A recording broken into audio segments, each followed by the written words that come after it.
మీరు ఇంతకుముందు మాట అన్నారు, మదర్ ఉద్యమం మాది, అదర్ ఉద్యమాలు వచ్చినాయండి. Yes. అదర్ ఉద్యమాలు అంటే ఏది ఆ ప్రజలకి నచ్చని, ప్రజల కోసం కాని ఉద్యమాలు? ఇప్పుడు ఉదాహరణకి మనం ఏమంటున్నాం అంటే ఎస్సీ ఎస్టీ బీసీలకు అధికారం వస్తే తప్ప రాజ్యాధికారం వస్తే తప్ప, బహుజన రాజ్యాధికారం వస్తే తప్ప వీళ్ళ సమస్యలకు పరిష్కారం లేదు అని చెప్పేసి ఒక కన్క్లూజన్కి వచ్చినాం ఆల్రెడీ కొంతకాలంగా ఇదే కన్క్లూజన్తో పనిచేస్తున్నాం మనం.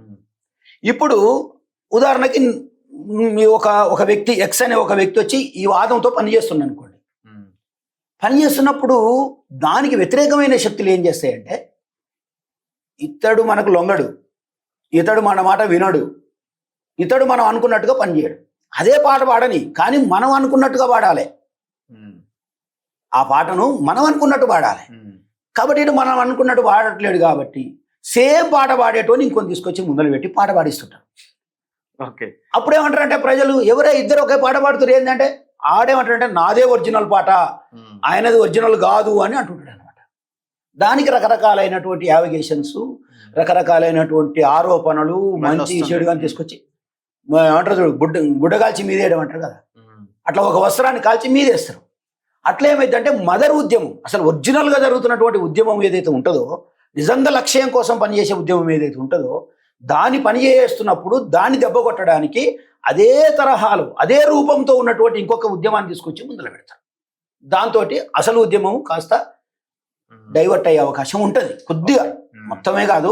ఎప్పుడైనా విజయం అనేది ఒరిజినాలిటీకి ఎప్పుడు విజయమే ఉంటుంది, డూప్లికేట్ ఎప్పుడు డూప్లికేట్. మీరు ఏ సంఘంతో ఏ పేరుతో మీరు ముందుకు రాబోతున్నారు మరి? ఇప్పుడు ఆల్రెడీ మనం గతం నుంచి పనిచేసినాం. ఫర్ ఎగ్జాంపుల్, నేను మొట్టమొదట చేసినప్పుడు ఈ సంఘాల పేరుతోనే అసలు నేను పనిచేయలే. ఒక ఇండిపెండెంట్గా ఒక వ్యక్తిగానే అన్ని వాయిస్లు నిలిపించుకుంటూ వచ్చినాం. కొంతకాలం తర్వాత మనకు ఒక సంఘం అవసరం అనిపించింది. ఎందుకంటే ప్రజలు అన్నారు, అరే నువ్వు ఎప్పుడు వాయిస్ ఒంటరిగా ఒక్కరిని పిలిస్తే ఎట్లా, ఓ సంఘం, ఓ కథ, ఓ నిర్మాణం ఉండాలి కదా అన్నట్టుగా ప్రజల నుంచే వచ్చింది ఆ వాయిస్. అప్పుడేం చేసినాం, బహుజన సేన అని ఒక కార్యక్రమం తీసుకున్నాం మనం. బహుజన సేన కార్యక్రమం తీసుకున్నప్పుడు ఇంతకంటే ముందు ఒక బ్రాడ్ తోటి పెట్టినా నేను, అసలు మూల నివాసి బహుజన లిబరేషన్ మూవ్మెంట్ అని పెట్టినప్పుడు. ఓకే, మూల నివాసి బహుజన లిబరేషన్ మూవ్మెంట్ 2007లో పెట్టిన. ఇది 2007లో పెట్టి దాన్ని ఆ పేరుతో దాన్ని డార్క్లో పెట్టి బహుజన సేన అనే ఒక అజిటేషన్ వింగ్ను ముందర పెట్టి కార్యక్రమాలు నడిపించుకుంటూ వచ్చినాం. తర్వాత ప్రజల నుంచి ఏం ఆలోచన చేసినా నేనంటే, ప్రజల నుంచి ఆలోచన చేస్తూ మనస్తత్వం ఉన్నది. ప్రజల నుంచి ఏం ఆలోచన చేసినట్టే, సంఘమే, పార్టీ. మరి నువ్వు అంటున్న పాట ఏదైతే ఉందో అదే పాట పాడే పార్టీ కూడా ఒకటి ఉంది కదా, మరి దాంట్లోకి పోతే ఏమవుతుంది అని చెప్పేసి ప్రజల నుంచి ఒక వాయిస్ వచ్చింది.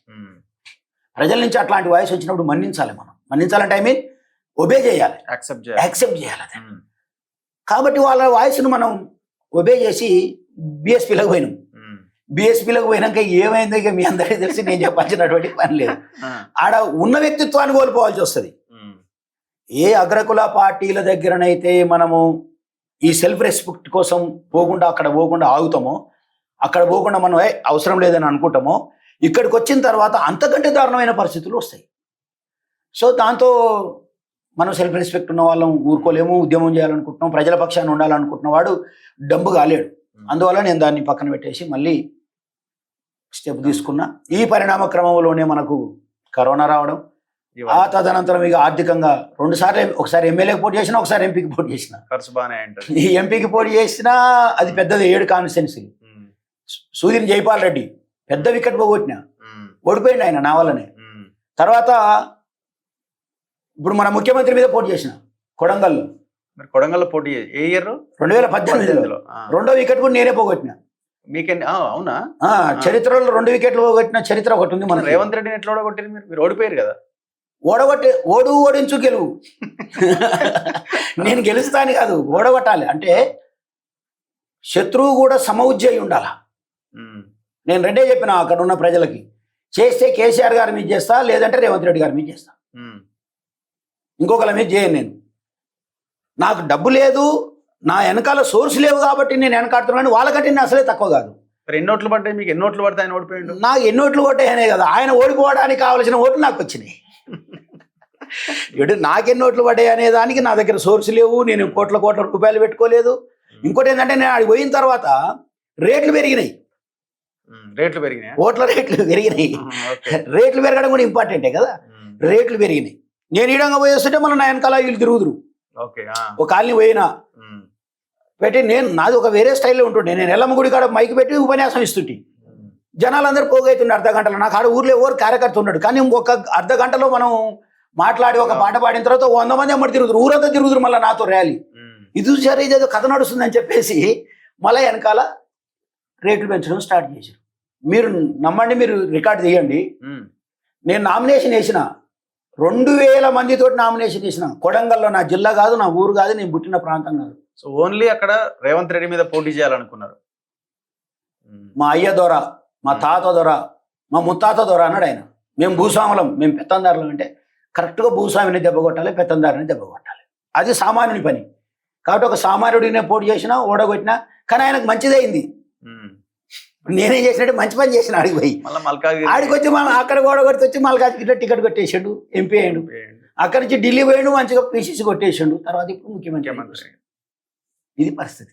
కాబట్టి నేను ఏమంటున్నానంటే అట్లా మనం ఒక ఉద్యమాన్ని తీసుకొని కొనసాగించినాం.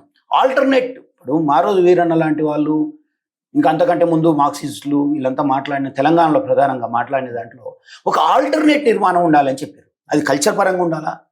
ఇప్పుడు మనం ఎడ్యుకేషన్ వ్యతిరేకిస్తున్నాం, ఆ వ్యతిరేకిస్తున్న ఎడ్యుకేషన్కు ఆల్టర్నేట్ కూడా మనం ప్రపోజ్ చేయాలనేటటువంటి పద్ధతిలో శాస్త్రీయ విద్య ఇట్లా రకరకాల పేరుతోటి మనం విద్యార్థిగా ఉన్నప్పటి నుంచి ఆ విషయాలు నేర్చుకున్నాం. కాబట్టి మనం ఏంటంటే ఒక ఆల్టర్నేట్ ఉండాలన్న ఉద్దేశంతో ఈ రాష్ట్రంలో మనం. సో ఇప్పుడు ఫుల్ టైం ఇక పబ్లిక్ మధ్య ఉండబోతున్నారు. 100% ఉంటా. ఇంకా ముందు ముందు మీరు చూస్తారు ఇంకా కార్యక్రమాలు ఎట్టుంటాయి. సినిమా వేరేలాగా ఉంటుందా? అంటే వేరేలాగే ఉండదు, కానీ నా పాత్ర ఏందనేది నాకు ఉంటుంది.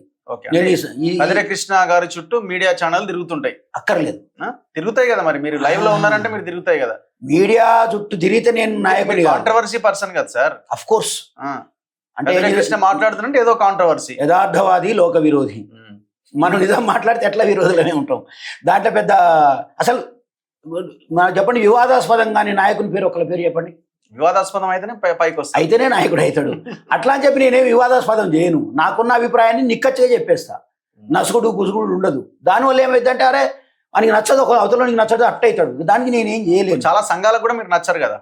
ఎస్, అఫ్ కోర్స్, అవసరం లేదు. నేను అందరికి నచ్చాల్సి. మీకు ఎవరు ఇట్లాంటి లీడర్ ఈ సంఘాల వాళ్ళు కూడా ఎవరు ఫోన్ చేయరు కావచ్చు? చేయరు, ఆల్మోస్ట్ చేయరు. అదే ఆల్మోస్ట్ చేయరు. అంటే కొద్ది మంది ఉండే నా మిత్రులు, ఇప్పుడు ప్రభంజన లాంటి వాళ్ళు, ప్రభంజన యాదవ్ చనిపోయింది. అట్లాంటి వాళ్ళు మనల్ని అభిమానించేవాళ్ళు. మన వాయిస్కు వాళ్ళకి తెలుసు ఎంత నిక్కచ్చిగా మాట్లాడతాడు. వీడు అమ్ముడు పోడు, అన్నిటికి మించి అమ్ముడు పోడు. రెండోది ఏంటంటే ఉన్నట్టు మాట్లాడేస్తాడు. నసుగుడు ముందొకటి అనుకోవటం అనేది ఉండదు. కాబట్టి ఇట్లాంటి వాడు అవసరము, ఇలాంటి ఒక నాయకుడు, ఇలాంటి ఒక వాయిస్ అవసరం అని చాలా మంది అనుకున్నారు. అట్లాంటి వాళ్ళది ఉండే. కానీ ఈ మిగతా ఇప్పుడు ఏమంటారు చూడు, ఒక పిట్టను పట్టుకోవాలంటే ఇంకో పిట్టను వదలాలి. ఇలాగ మీకు చెప్పింది అదే. ఇప్పుడు ఆ పిట్టలు కూత పిట్టలు అవి. ఓకే, ఆ కూత పిట్టలు మాట్లాడవు, నాతో మాట్లాడవు. ఎందుకంటే ఒరిజినాలిటీ ఎట్టుంటుందో వాళ్ళకి తెలుసు కాబట్టి మన జోలికి రారు.